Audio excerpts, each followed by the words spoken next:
असं आहे की मला चिंता आहे ती या देशातली लोकशाही ज्या पद्धतीने संपवण्यात येत आहे तो महत्त्वाचा मुद्दा आहे.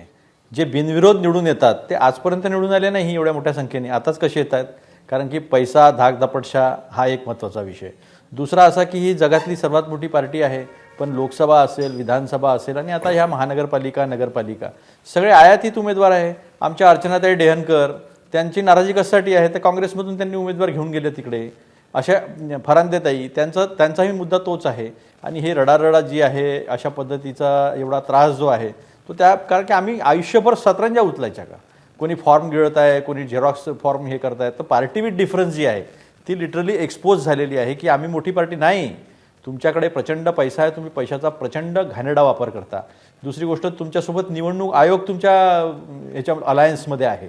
आणि तिसरी गोष्ट अशी आहे तुमचा धाकधपटशा. एक व्यक्ती संजय ठाकरे नावाचे फॉर्म भरायला गेले होते इंडिपेंडंट. त्यांना तिथे फोन आला कोणत्या तरी BJPच्या नेत्यांचा.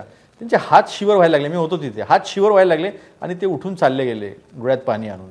तर हे जे धमक्या, धाकधपटशा, पैसा, निवडणूक आयोग त्यांच्यासोबत निवडून येणारच आहे. कारण निवडणूक ह्या फक्त आता काय आहे दाखवण्यापुरत्या राहिलेल्या आहे.